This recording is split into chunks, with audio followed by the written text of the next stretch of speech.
तो आज के न्यूज़ डिस्कशन में स्वागत है। आज पहला जो आर्टिकल है वो है नागरिक केंद्रित दृष्टिकोण। तो नागरिक केंद्रित दृष्टिकोण का मतलब क्या है? सरकार ने नागरिकों के संबंधित एक पोर्टल लॉन्च किया है। उसका नाम क्या है? सीपी ग्राम्स करके। अब ग्राम करके लगेगा, ग्राम पंचायतों का तो नहीं है, पर इसका काम क्या है? लोक शिकायतों का निवारण करना है। प्लस सीपी ग्राम्स का मतलब है शिकायतों का, जो नागरिकों के संबंधित शिकायतें होंगी उसका निवारण करना है। और पिछले 2 वर्षों में सीपी ग्राम्स ने 70 लाख से अधिक शिकायतों का समाधान किया भी है। तो ये एक इम्पोर्टेंट है आर्टिकल। उसके अलावा अगला आर्टिकल है जीपीएस स्पूफिंग और जीपीएस सिमुलेशन से संबंधित। तो टर्म आ जाएगा जीपीएस स्पूफिंग क्या है और सिमुलेशन क्या है। तो एक ही बात है। तो इसका पहला मतलब है कि होता क्या है कि अगर जीपीएस, जब कोई प्लेन उड़ता है तो वो जीपीएस सैटेलाइट से अपना जीपीएस सिग्नल प्राप्त करता है। अब उस सिग्नल में जब धोखाधड़ी हो जाती है तो इसे ही क्या कहते हैं? GPS spoofing. तो सिग्नल गलत स्थान पर डेटा का उपयोग करके जीपीएस सिग्नल को धोखा दिया जाता है। तो ये है। जैमिंग से अलग है। अब जीपीएस जैमिंग में क्या होता है कि सिग्नल को जाम कर दिया, पहुंचा ही नहीं सिग्नल वहां पे, वहां तक। इसमें क्या होता है? इसमें सिग्नल को मतलब चेंज कर दिया जाता है। जैसे कि इसे एग्जांपल से देखते हैं कि मान लो ये सैटेलाइट से इसे सिग्नल मिल रहा है किसी प्लेन को या किसी को, तो सैटेलाइट से सिग्नल मिल रहा है किसी को सर्वर पर। अब इस सिग्नल को किसी और के जरिए हैक करके इसे दूसरी जगह से सिग्नल दिखाया जाए कि कोई प्लेन अगर जा रहा है कि उसे यहाँ उतरना है इस पॉइंट पे, और उसे दिखाया जाएगा कि उसका स्थान ये वाला है, तो वो यहाँ उतर चला जाएगा। तो ये क्या है? उसके रूट को चेंज कर दिया जा रहा है। तो ये होता है स्पूफिंग, मतलब गलत सिग्नल भेज दिया जाएगा इस पे। तो स्पूफिंग कैसे काम करता है? चूंकि जो सर्वर सैटेलाइट से सर्वर मिलता है प्लेन के पास, वो सर्वर होता है कमजोर सिग्नल। तो कमजोर सिग्नल को पे एक अच्छा सिग्नल, मतलब अच्छा सिग्नल भेजा भेजा जाएगा, तो ये जो कमजोर सिग्नल है वो डाइवर्ट हो जाएगा, और इसी के बाद ये जीपीएस पे धोखाधड़ी दी जाती है।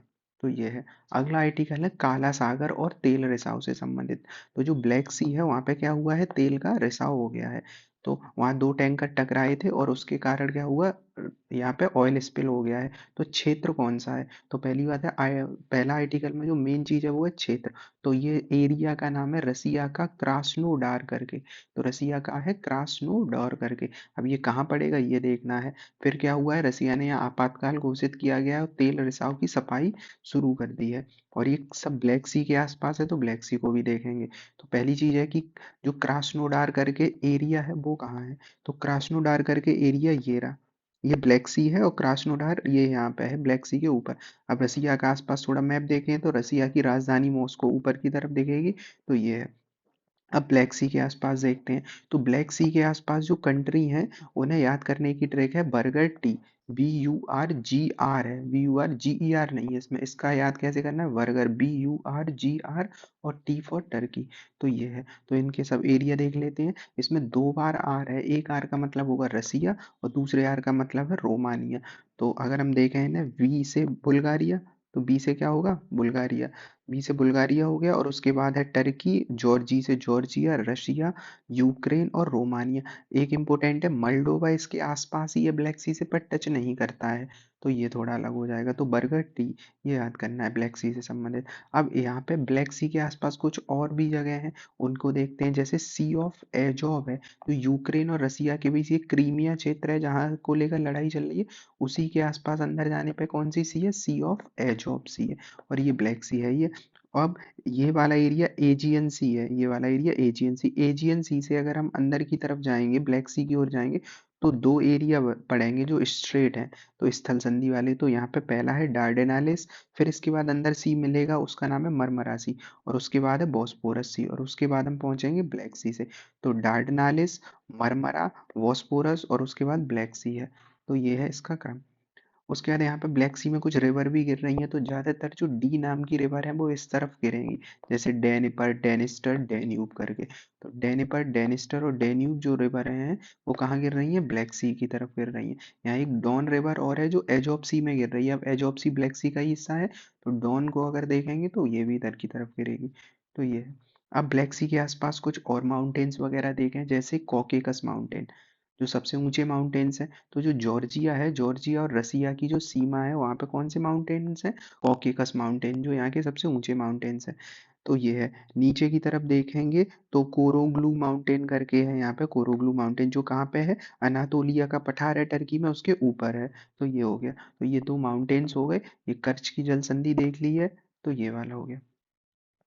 अगला है, अब ये तेल जो फैला था इस ब्लैक सी में, वो तेल रिसाव से संबंधित सफाई भी तो की जाती है। तो सफाई कैसे होती है? तो उसके तीन चार उपाय हैं। पहला है बूम उपयोग, अगला है स्कीमर उपयोग, अपशोषण सामग्री और जैव उपचार। अब इन सब के बारे में देखते हैं।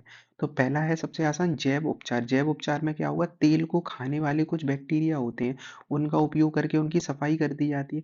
बाकी ये देखें तो एक है एब्जॉर्बेंट पैड्स करके। एब्जॉर्बेंट पैड जो है अवशोषण सामग्री, इसमें क्या होता है? जैसे स्पंज होती है वो सोख लेती है, वैसे ही ऑयल के जहाँ ऑयल फैला होगा वहाँ ऑब्जर्वर पैड्स होते हैं, उन्हें डाल दिया जाएगा। वो क्या करेंगे? तेल से ये तेल क्या करेंगे? सोख लेंगे। अगला है कंटेनमेंट बूम, जो ये वाला था बूम वाला। तो बूम का उपयोग क्या होता है? ये रस्सी सी डाल दी जाएगी तो तेल जो है इस एरिया से बाहर नहीं जाएगा, उसे एक एरिया में कर लिया जाएगा और फिर इकट्ठा कर लिया जाएगा। उसके बाद है डिस्पर्सेंट करके। ये क्या करते हैं डिस्पर्सेंट? तो यहाँ पे क्या करेंगे? इनका छिड़काव जिस एरिया में कर दिया जाएगा वहाँ ऑयल के कणों को छोटा छोटा तोड़ देंगे ये केमिकल्स, और छोटे ऑयल को तोड़ दिया जाएगा। उसके बाद इन्हें मछलियाँ और बैक्टीरिया इन्हें क्या कर देंगे? इन्हें अवशोषित कर लेंगे। उसके बाद लास्ट है ऑयल स्कीमर्स करके। ऑयल स्कीमर्स कुछ नहीं, ये टैंकर टाइप के हैं। ये क्या करेंगे? अपने में ऑयल को एब्जॉर्ब कर लेते हैं, ये है। आग लगाने का भी एक तरीका होता है कि अगर थोड़े एरिया में ऑयल स्पिल हुआ है तो वहाँ पे आग भी लगा सकते हैं। और बूम जो कि देखा, एक रस्सी से उस एरिया को बांध देते हैं और उसके बाद आग लगा देते हैं। तो ये तरीके हैं यहाँ पे। अगला आर्टिकल है जैव विविधता से संबंधित, पर ये जैव विविधता क्रेडिट बाजार से संबंधित है। तो पहले समझना होगा क्रेडिट बाजार क्या है। तो क्रेडिट बाजार में क्या होता है कि मान लो एक व्यक्ति है, एक संस्था है, और वो एक संस्था क्या करती है, उसे जैव विविधता से संबंधित कुछ उसे हानि पहुंचानी है। जैव विविधता को मतलब कहीं पे कुछ इंफ्रास्ट्रक्चर डेवलप करना है एक संस्था को। तो वो और दूसरी संस्था ने जैव विविधता को संरक्षण करने के लिए बहुत सारे पेड़ लगाए, कुछ उपाय किए हैं। तो जिस संस्था ने जैव विविधता के लिए अच्छे काम किए हैं, उसे क्या मिलते हैं? उसे कुछ क्रेडिट मिलते हैं, कुछ क्रेडिट मिलेंगे। और वो उन क्रेडिटों को बेच सकता है जो पर्यावरण को नुकसान पहुंचा रहे हैं उन संस्थाओं को। तो ये है जैव विविधता क्रेडिट बाजार। मतलब अगर कोई व्यक्ति या कोई संस्था पर्यावरण को नुकसान पहुंचाता है तो सरकार जुर्माना लगाती है। पर्यावरण को नुकसान होता है तो अगर एक व्यक्ति या संस्था ने पर्यावरण को लाभ पहुंचाया है तो उसे क्रेडिट मिलते हैं, और वो दूसरे को पहुंचा सकता है, इसे बेच सकता है। तो ये होता है। तो इसमें निवेश आजकल बहुत ज़्यादा बढ़ रहा है। तो ये है। अगला है जैव विविधता क्रेडिट के बारे में। तो ये पुरस्कृत करने वाला, मतलब एक तरीके से पुरस्कार है। अगर जैव विविधता के संबंध में कोई अच्छा काम करता है तो उसे लाभ हो जाएगा। अब पहले ये बाजार 8, मतलब अभी जो बाजार का है वो 8 बिलियन हो जाएगा 2030 तक बताया जा रहा है, और 2050 तक 69 बिलियन तक पहुंच जाएगा ये। अब ये यहाँ पे एक संबंधित है जैव विविधता से संबंधित, जो 19, मतलब जो पृथ्वी सम्मेलन में 92 के बाद आया था, CBD। जो सीबीडी आया था बायोडायवर्सिटी के लिए, कंजर्वेशन ऑफ बायोडायवर्सिटी वाला, उस बायोडायवर्सिटी में के तहत ही COP15 में क्या हुआ था? कुनमिंग वाला आया था। तो कुनमिंग जो था, कुनमिंग मॉन्ट्रियल कब आया था? 2022 में। ये किससे संबंधित है कुनमिंग? जैव विविधता के लिए। तो इसमें कुछ उपाय किए गए थे, कुछ प्रावधान किए गए। तो उनमें से एक है 13 to 30। इसका क्या मतलब है? 2030 तक 30% क्षेत्र, 2030 तक 30% क्षेत्र, चाहे जमीन का हो ओशियन का, उसे प्रोटेक्ट करना है। तो 13 to 30 पूछ लिया। किससे संबंधित है? Kunming Montreal. और कुनमिंग मॉन्ट्रियल का किससे संबंधित है? जैव विविधता से संबंधित है। तो ये है। अब इसमें भी वही है, क्रेडिट वाला है, जैव विविधता को संरक्षण करने का उपाय किया जाएगा। अब इसी से संबंधित, जैव विविधता से संबंधित एक संस्था है, उसका नाम है क्रेडिट गठबंधन संस्था, BCA, biodiversity credit alliance. Biodiversity credit alliance, BCA। इसमें क्या है? कुछ दो आर्टिकल है। एक आर्टिकल 19, मतलब इसमें लक्ष्य है एक तरीके से 19 का C और 19 का D। 19 का C कहता है कि व्यवसाय जो होंगे, जो बिज़नेस वाले होंगे, उन्हें जोखिम और उन सब का मूल्यांकन करना होगा, कितना पर्यावरण को जैव विविधता को नुकसान पहुँचा रही है।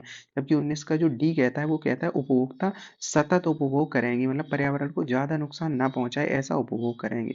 और इन सब पे जो देख-रेख सुविधा दी जाती है, वो कौन देता है? यूनाइटेड नेशन डेवलपमेंट प्रोग्राम और एनवायरनमेंट प्रोग्राम, डीपी और ईपी। तो ये है। तो आज का ये था।